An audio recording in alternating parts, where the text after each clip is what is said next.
Hi, I'm your host Vasco Duarte. Welcome to the Scrum Master Toolbox podcast, where we share tips and tricks from Scrum Masters around the world. Every day, we bring you inspiring answers to important questions that all Scrum Masters face day after day.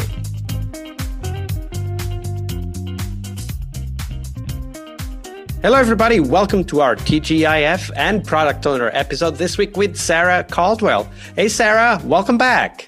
Hi, happy Friday. Happy Friday and happy Product Owner Day, at least here on the podcast. That's how it goes. We'll investigate what great product owners look like and what they do in a minute. But first, Sara, share with us what might have been potentially the worst product owner anti-pattern you've witnessed in your career. So probably the worst anti-pattern from a PO perspective that I've experienced is related to a PO only being able, based upon the system, to perform their duties as a task, not a role. And they weren't dedicated or rather full-time to that particular team. And what that, the problem there and the experience, the negative experience that I have seen with not having a product owner as a full-time member of the team is that they're not available for questions during team events. They're not available to address concerns in real time, which ultimately leads to some delays, some confusion, some frustration, because we're having to try and find additional time with that product owner. We're having to email, we're doing it asynchronously.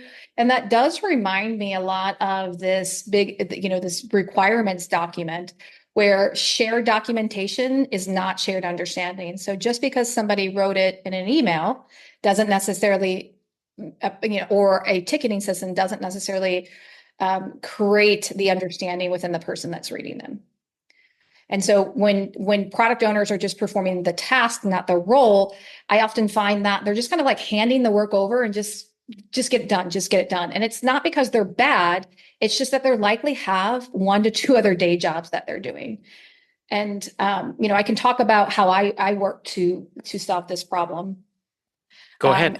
So how I work to solve this problem is really a long game. There's no easy answer here because we're working with people and we're working with change. And we're often working with change, not at a person level, but at a system level. And shaming them into getting to being at the team and being at these events really isn't efficient or effective in my experience. It oftentimes pushes people further away because they get defensive because, they're likely trying their best. They just don't have time. They have 2 other jobs. And so sometimes you end up seeing them double down on the way that they're working or withdraw completely. And so what I would do is I really try and partner with that product owner and meet them where they're at, wherever that could be. And if they can't come to every meeting, maybe I select a few that I think are really important for them to be there for the team. And I often find that ends up being like if you're working in Scrum, like refinement or sprint planning. And then I work to make it so it's convenient for them to be there. And I run the heck out of that meeting to make sure it is the most valuable meeting for them and the team. And I try not to get too caught up in the responsibilities here, right? There are some things that the PO, quote unquote, should be doing, like prioritizing the backlog. But if they're serving dual roles and they're here, but they have a lot on their plate, I might lean in and help a little bit here by doing and showing the PO how it's done.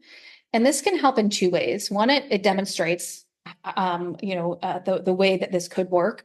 And then it helps them understand that I'm here to help, not here to shame, not here to tell them, to check off that they haven't done these activities and report back. I do recognize it's a slippery slope because you're not trying to do it for them, but you're really just trying to ultimately help accomplish a task, right? And that's kind of what we're doing when we're thinking about a Scrum team, is that we're all kind of owning the work a little bit and we're owning the outcome of that work. Yeah. And so, yeah. No, I was gonna agree, right? Like, because it's a big responsibility for us as Scrum Masters to lead by example. And in this particular case, we need to lead by example first towards the team, like showing how you can engage with and involve the PO even when they are not always available. And then, of course, also for the PO, not only for them to understand what is expected, that's part of it, but also in this case to help them out because they might be torn, right? Like they might want to be the best PO possible, but they have other demands from other places that they need to attend to. And this showing by example, which serves the team and the PO, I think can be very powerful for us as Scrum Masters.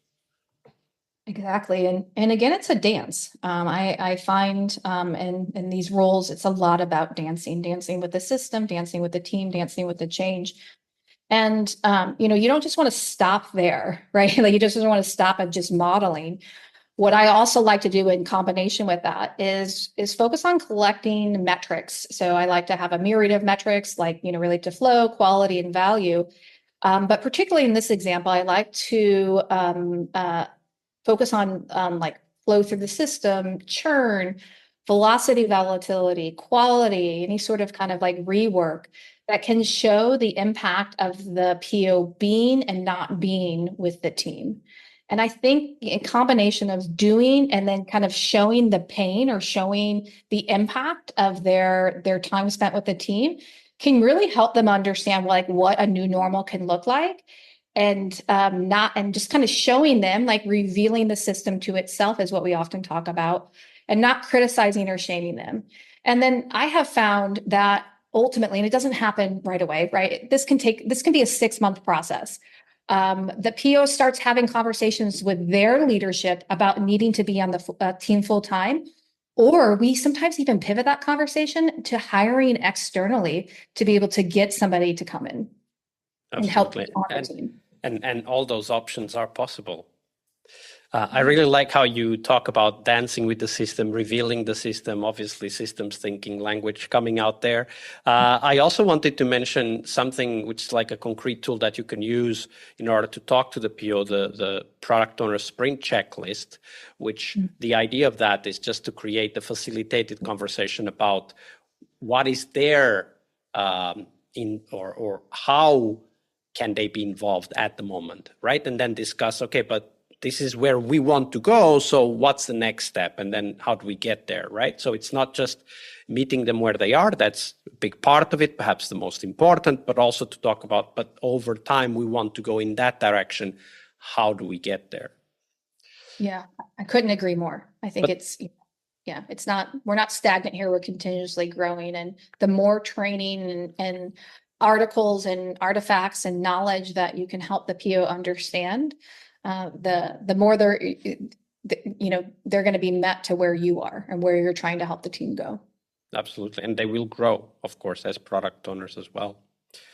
But there aren't only bad or torn product owners. There are some amazing product owners out there as well, Sara. So share with us the best product owner you've ever worked with. How did they work? Oh, he was great. So one of the best POs that I worked with, the feeling is, the vibe is that they just got it, right?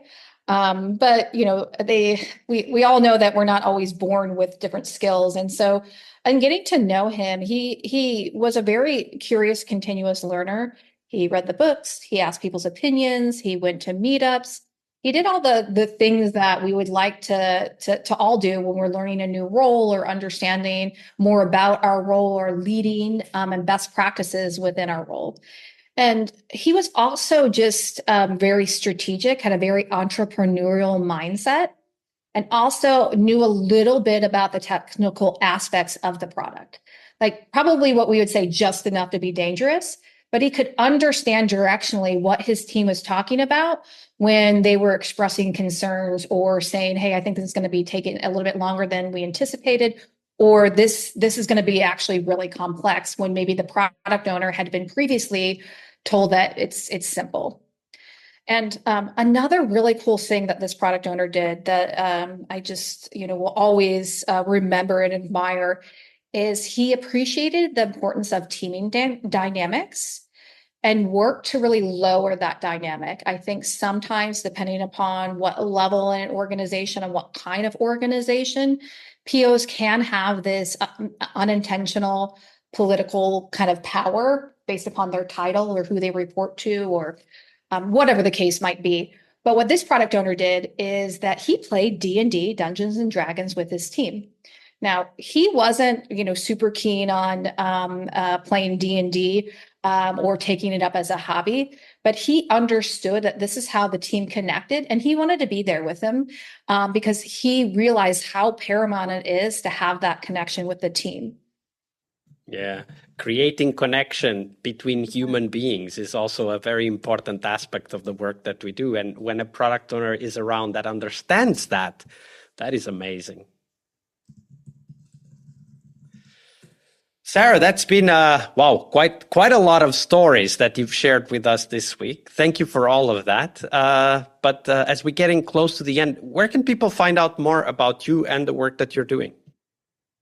So right now I am on LinkedIn, Sara Caldwell. It's really how you can find me. I don't have a big presence on social media, just really LinkedIn. I'd love to, but I'm spending so much time nerding out on various topics that I don't have a place to kind of unilaterally connect. But yeah, Sara don't rush it, because of course that time will come as well. Sara, it's been a pleasure. Thank you very much for your generosity with your time and your knowledge. Yeah, thank you again for letting me nerd out, and thank everyone for listening. One more week of the Scrum Master Toolbox podcast is over, but there's a lot more we have to share. We have developed our own membership site where you find a community of active and engaged Scrum Masters. In this site, you get access to exclusive content and get to interact with us, your podcast hosts, as well as the best Scrum Masters in the world. So join us at scrummasterpodcast.com and keep this podcast free of advertising. See you next week for one more full week of Scrum Master tips and tricks. We really hope you liked our show. And if you did, why not rate this podcast on Stitcher or iTunes? Share this podcast and let other Scrum Masters know about this valuable resource for their work. Remember that sharing is caring.